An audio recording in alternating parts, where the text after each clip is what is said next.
I'm here with Dada Daneshanandaji. Namaskar, Dada.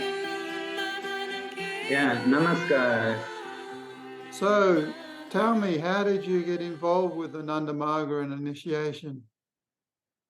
And When why? I was 16 years old, a friend of mine taught me about meditation. So I used to go with him up into the woods, and we used to sit under big trees and close our eyes and think, Aum, and I liked it.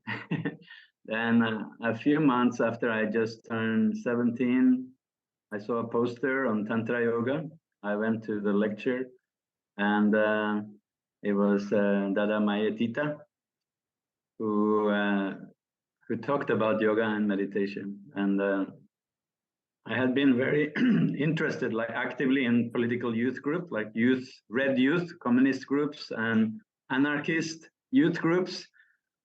And I had just recently started to get interested in spiritual things, and I felt in the lecture that he brought this balance together, the spiritual interest and also the social awareness. So after the lecture, he called me and he said, "Do you want to learn meditation?" I said, "I am not sure." He said, "You should definitely learn meditation. It's a good thing." I said, "Okay." So I learned meditation and had a good experience from the very first meditation. Right, and how long after that before you went to see Baba? That was long. That was in 1974. Came LFT in 75. Became Acharya in 77. Then I tried to see Baba in 78, but he was still in jail. And when I went, I couldn't get in. So it was in March 1979 that I first saw Baba. What was that like? Well, it was in Midnapur, DMS. And I had just arrived late night with the GS, from Calcutta, and I was at the back of the pandal of DMS, so the first DMC rather. So that was I just saw Baba in front, from a distance, and my first feeling was that, oh, here is my father. I have met my father. That was my first feeling upon seeing Baba in physical form. Right, and how long after that did you meet him? Did you see him in any reportings or? That time was the first time I don't think I got into importing, but a few days after that in Calcutta, I had my personal contact with Baba. And he asked me my posting, and I told him that I was the sectorial office secretary in New York sector, and I was the superintendent of the junior camp office in Denver, Colorado. And he said, such a little boy and such a big responsibility. And then he smiled very wonderfully, and he pinched my cheek, and he said that start your day afresh from today. Start your life fresh from today. So I felt very light, as if I had a new beginning in my life. Did you say where you're initiated? Which town? I was initiated in my hometown where I grew up. It's called Elverum in Norway. Sure. So what was it like being posted to New York sector? Had you ever been to America before? No, I had never been anywhere before, really. Well, I arrived. Someone met me and another new Dada at the airport in New York and took us directly to the Greyhound station. So from the airport to the Greyhound station, and then 48 hours Greyhound bus ride to Denver, Colorado, and it was sort of like a shock, I used to say when I was in the US that you haven't seen America until you traveled cross country on the Greyhound bus. So I sort of got to see America on that trip. And then at the time in Denver, Colorado, there were so many LFTs and so many Margies. And, it was a wonderful environment. I really enjoyed the satsang and the company of all the Margies in Denver, and then later on, in the whole New York sector. Did it take you very long to adjust to the culture there, or did you find it very similar to your own culture, Danish? No, I don't think I Oh, took a long time to adjust. I felt I was in the sectorial office. I was busy, and I felt I adjusted to America very soon. I mean, what made a big impact on me was a few years later when I started visiting the Caribbean islands, and I sort of discovered discovered myself, or you can say it changed my life, like more than coming from Europe to America, coming from America to the Dominican Republic, and then later on Haiti. That was a fantastic experience, and it changed my life and determined like the future of my life and work for Baba. so how did that come about? What was so different about it? Why did it have such a big impact?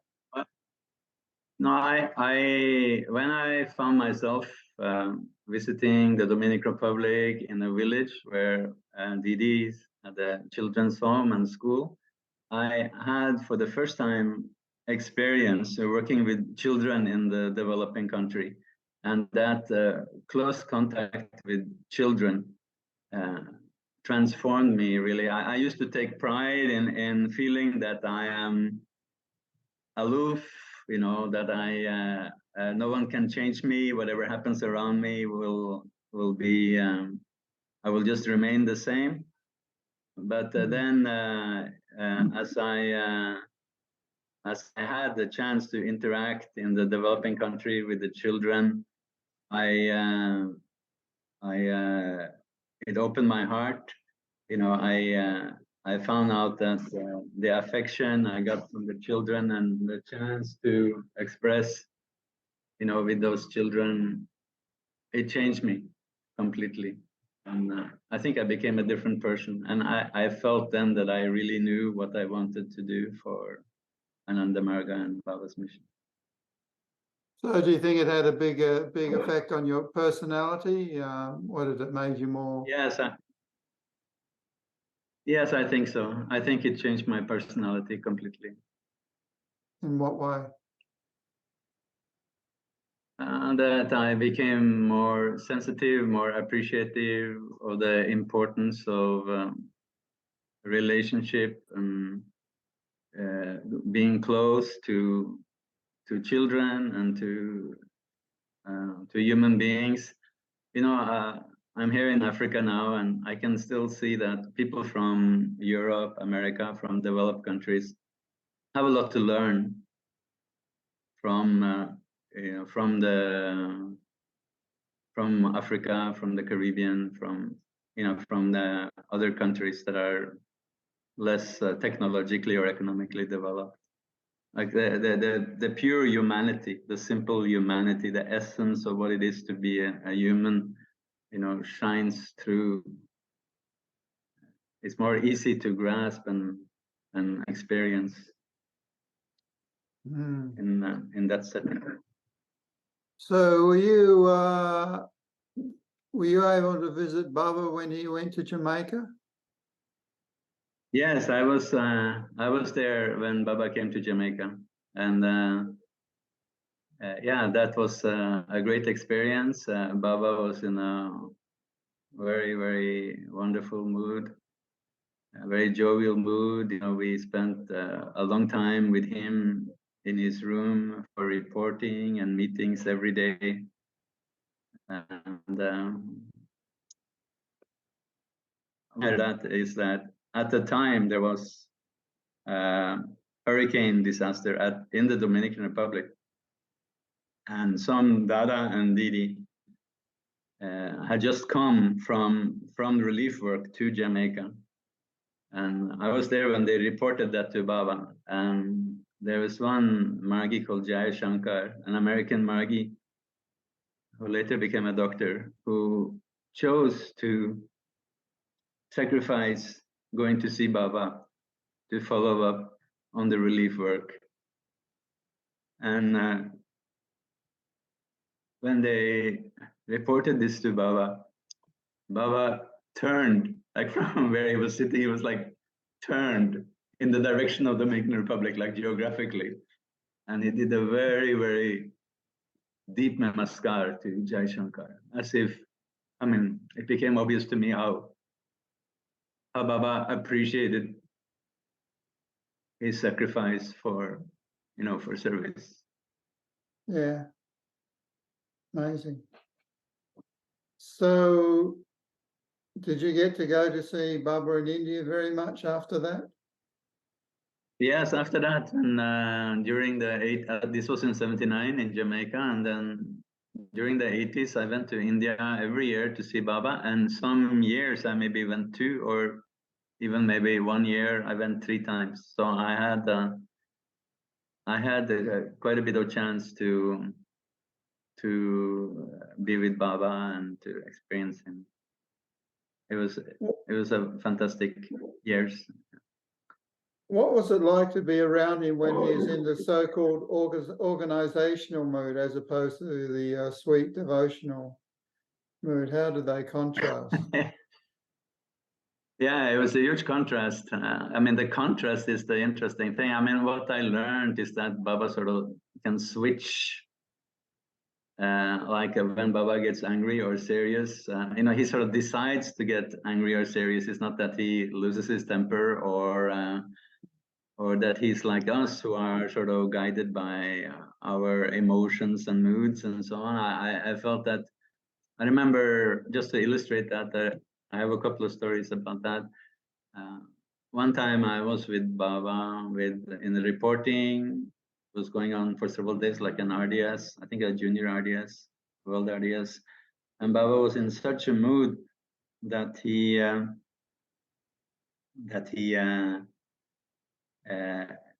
actually recited a sonnet of Shakespeare in English, and he was teaching us many things about language. He said a certain sentence that I am going home. He said it. This is how it was said, like 3,000 years ago, and 5,000 years ago, 7,000 years ago. And when he said it in those, that this is how it was said this many thousand years ago, it was like his voice came from 7,000 years ago, and it was very wonderful. And then Baba said, he and I was sitting just in front of Baba, so close that he could touch me. He said,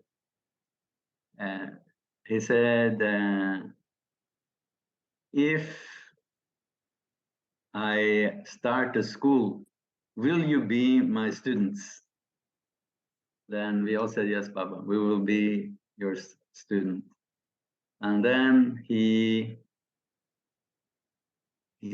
counted, with a worried look on his face, he counted the people. I said, I will be in trouble with the GS because my school is not healthy. I mean, we were less than 50. A healthy school should be 50 students, no, in Ananda Marga system. So we all laugh, and Baba laughed, and it was very nice.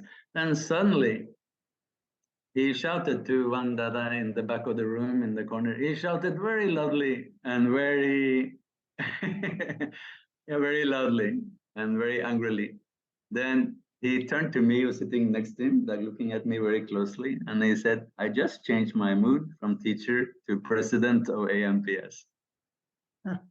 So it's just like he could just switch like that, from being so sweet to being so stern. Another time, I mean, along the same line, I was with Baba, and there was a reporting session, and it was very serious. The reports were not up to expectation. Then Baba asked the GS, he said, what is the next report? The GS said, the next report is the training centers. And Baba said, I'm going to the toilet to change my mood. If I take the training center report in this mood, it will be very dangerous. So he went to the toilet, he came back and in a good mood, and the training center report went well. So, you know, I mean, there are many stories from reporting along lines. Yeah. So reporting or any time you're with Baba would have been a lot of tension because you never know what you're going to get from him, whether he's going to be sweet and loving or very stern and terrifying. Exactly. And often it was like the opposite, you know, what we expect, like we'll be afraid and Baba will be so sweet. It will be like Vraja Gopal, Vraja Krishna. And then sometimes we expect that. And I mean, when I got my Avadhuta diksha, Baba was like totally in this Vraja Krishna mood. It was so sweet, so many sweet and intimate experiences. Then the next year, when I came in 1982, I got the diksha in 1981. When I came in 1982, remembering that, how we sat so close to Baba so he could reach out and touch us and all those things. I remember rushing into the room for the first reporting and just sitting very close to Baba. And then he shouted and he put everyone else to stand along the wall at the far side of the room, you know, so, you know, he kept us on edge, yeah. Did you get Dharma Shamiksa with him?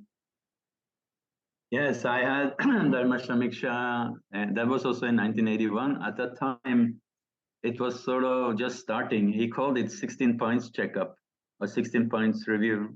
And I came in front of Baba for 16 points review. And he said, boy is good, boy is sincere, but regarding 16 points, there are some fundamental defects. Then he asked me the asanas that I do. And I told him the asanas I do, which is like 4 in the morning and 4 different ones in the evening. Then Baba said that it is too many asanas, that I should do the same in the morning and same in the evening.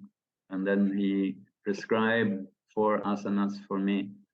And he said that, actually before he asked about the asanas, I forgot. He said that you will suffer from sciatica in old age. Be prepared. And then, you know, he asked about the asanas. So saying that if I did those asanas, I will not suffer from sciatica in old age. Is that true? Yeah, I'm not suffering from sciatica. Okay, so after Dharma Samiksha, any other memorable moments with Baba? Yeah, I had a very beautiful moment at the time in 1981.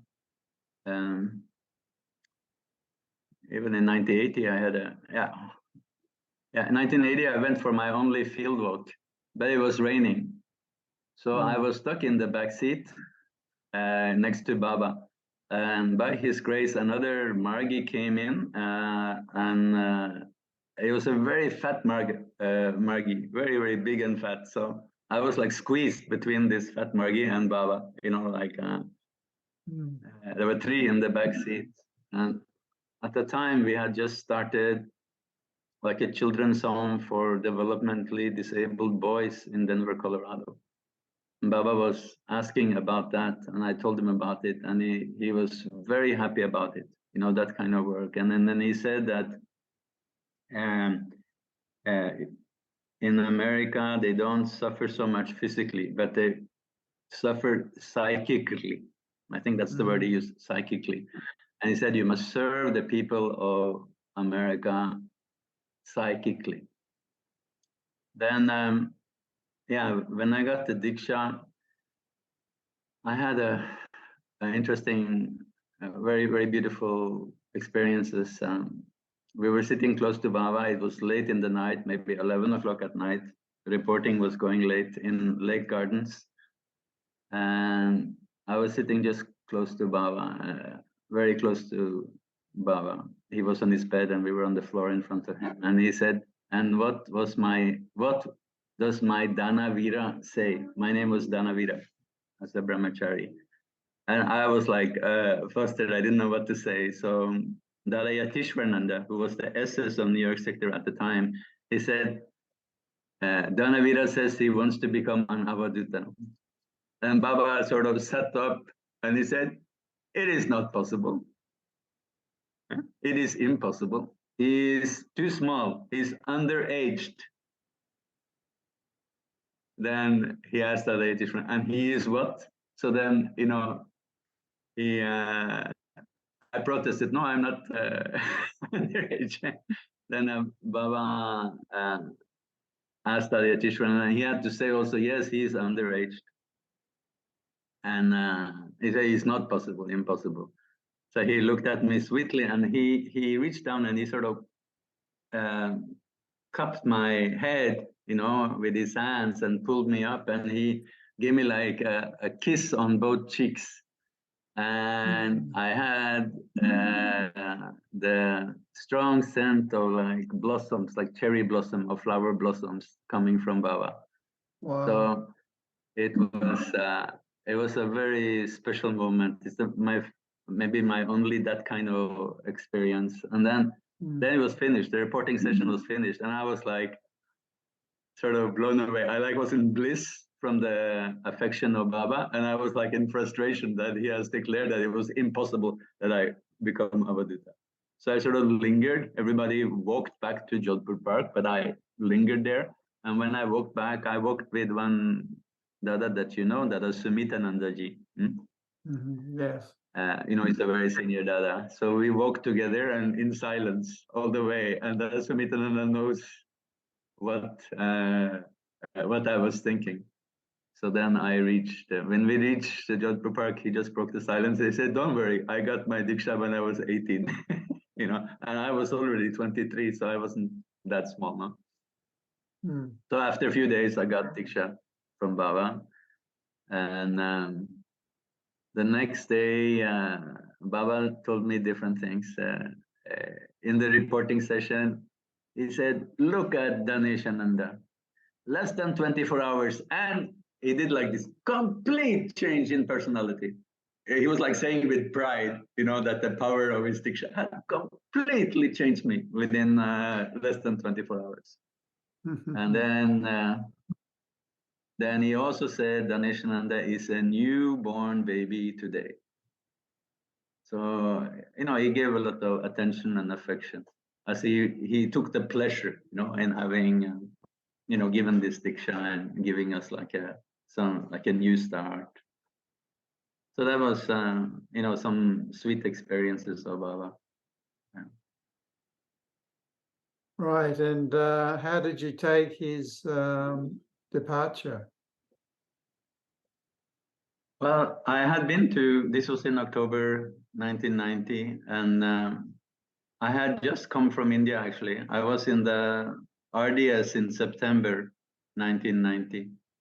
And we had been in the reporting with Baba. Baba was not in hospital at the time. He was outside in Tiljala. And I remember the last time I saw Baba, I garlanded Baba as we were leaving, which would have been, you know, around the last days of September or first days of October in 1990. And, you know, as I garlanded Baba, he gave a namaskar very sweetly and smiled very sweetly. And that was with me. And so then when we got the news, we were all together in Ananda Kanan Master Unit. I think it was VSS camp or something like that.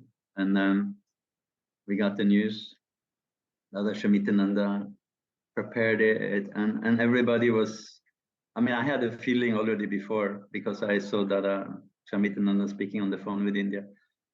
So people were in shock, didn't know what to do, and I just kept quiet, and I didn't know what to say. So then at Ananda Kanan, you know, it's in a rural area. I just walked out of the house, and I went for a walk on trails in the woods and the fields around Ananda, and the dog, the local dog, I think his name was Chester, of a Labrador or golden retriever, huh? That was at Ananda.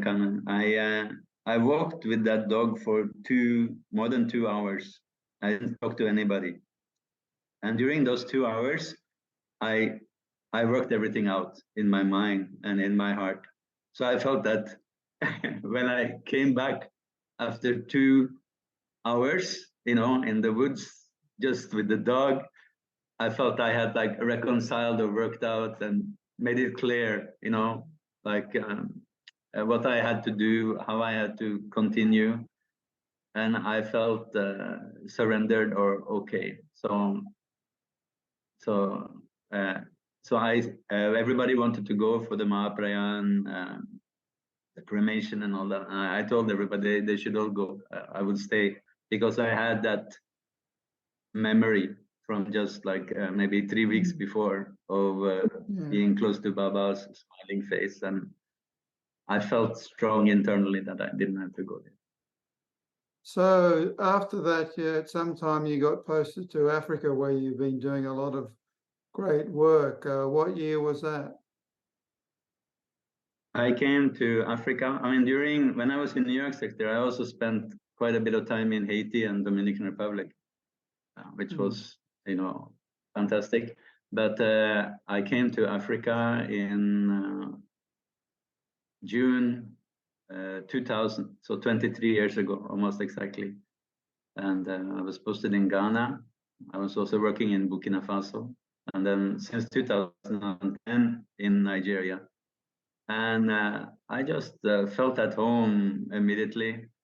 I had posting with AMURT projects, working with the water project and primary healthcare projects and maternal health projects in Ghana, Burkina Faso, and then later on the same thing in Nigeria on a larger scale. And it's been I feel very fulfilled. I feel really very blessed. I feel very privileged to have this experience in Africa. Working in the African village, as I said already, you can learn so much about the subtler and more beautiful parts of human nature that we are sort of lost or obscured, by the materialism and so many things in the Western world. So here in Africa, it's about eyes, it's about skin, it's about blood, it's about closeness to real people. And also here, particularly since I came to Nigeria, where our main project is safe motherhood and newborn health and children's health, we come very close to birth and very close to death. And if you're working somewhere in America or in Europe or some of the other development countries, like birth and death may not occur to you very often, particularly if you're a old-timer.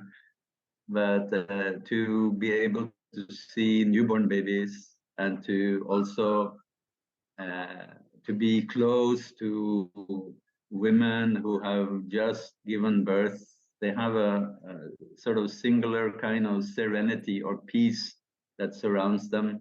It's a spiritual experience. It's a beautiful experience also to look at newborn babies and see how they're all different, see how the personality is there, even right away from birth.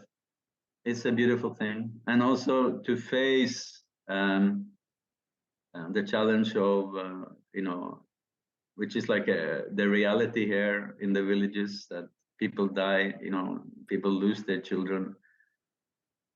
To have to face that and come close to that, I feel it's also, as a human being, it has helped me, to have the full human experience. So I'm very grateful. We had 28,000 birds since in this project Wow. in Nigeria. So that's a lot of babies, and that's not even counting twins. There's we're in the area of the planet with the highest percentage of twin and triplet birds, even quadruplets I've seen. I've seen like 14 triplets here. Before I came here, I never saw any triplet in my life. So, Dadaji, how do the African people take to you and Ananda Marga? What is their reaction to you and Ananda Marga? In some places in Africa, we have a lot of margiis. We have big Dharma chakras, 40, 50 or more people, like in Ghana, Ivory Coast, at times even Togo, Burkina Faso, even in Congo. So devotion and particularly kirtan comes very natural for them. At the same time, their strong religions are strong here. So like in the area where I work in Nigeria, Christianity is very strong, and almost every person you meet not only call themselves a Christian, but they go to church unfailingly every Sunday. But as far as in Nigeria, my experience with is this, that I haven't done enough prachar for yoga and meditation, but what I do is sometimes I call it Jama and Niyama prachar. That means maybe the most important thing that we can do here is to set an example that there's a different way of doing things than what is very common in the Nigerian society, where the government from the federal national level down to the village level is there's like a culture of corruption and materialism where people actually steal money that are supposed to be for the public. So maybe the most important mission here, more than doctors, ambulances, operating theaters, water supplies, maybe more important than this for the AMURT projects, is how we show honesty, transparency, accountability, and an uncompromising stand against the corruption that has become so endemic that it's even considered normal. I mean, people don't even consider it wrong anymore. People consider stealing money from government sources to be normal, and they don't react against it anymore.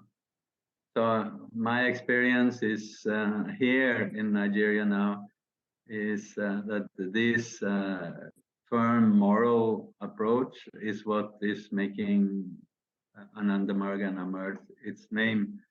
At the same time, I have to create a better balance so that I spend more time on teaching yoga and meditation also. It's my failure to do that very well. But in Africa, many places, the Ananda Marga is strong, like in Ghana. Ananda Marga is very strong. We have very strong margiis, and we have very old margiis. Like in Ghana, many of the margiis are in their 80s. The Margii leaderships are in their 80s, and they're going strong. Recently, one of the margiis turned 100, and it was a national newspaper story highlighting Ananda Marga and yoga as that Margii turned 100. I'd imagine your service work would be a good form of prachar in one sense, at least indirectly, about Ananda Marga. Yeah, no, in terms of making, like here we work in Ebony State, there is nobody who doesn't know what who doesn't know about AMURT, Ananda Marga Universal Relief Team, because we have like 20 vehicles, and they're always on the road, and we've been a leading player in primary healthcare and maternal and child health now for 13 years. So in terms of getting the name of Ananda Marga, particularly AMURT, known to the public and recognized, it is very good.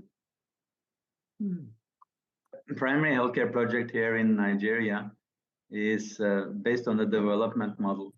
That means it's a partnership with the community and also with government and other organizations. And in such projects, the success comes, you can say you succeeded when you can walk away from it. Like in Ghana, we started a water project and a health center. And I left Ghana, and AMURT actually stopped putting money into the project in the year 2009. And those projects are still existing. So we can say from the development perspective, we succeeded. So the project here in Nigeria also, we can say we have two areas. And one is that development perspective where we struggle to create something sustainable to ensure that the community will continue to benefit after we withdraw. And so we developed a model for primary healthcare in remote rural areas. And we, right now, our focus is to strengthen the financial management and strengthen building the local capacity and strengthening our partnerships so that we can gradually withdraw from those health centers. Not to stop the work, but so that we can concentrate on other communities that are still neglected, that still don't have access to basic healthcare services. So so that's a lot of pressure. It's a lot of work, a lot of heavy responsibility. We have 300 people or more working on these health centers and on the AMURT, from the AMURT office. So the other aspect of our work is called Every Life Counts. It's sort of like a slogan we created for AMURT Nigeria. And that is a project to go to great lengths to see that lives of newborns, children, and mothers in relation to pregnancy or birth, that all we intervene and come to the assistance whenever there's like a life and death situations. And so we save lives in the most direct way possible. Like this year, we have, I think we have done more than about 70 or 80 pediatric surgeries that we have sponsored.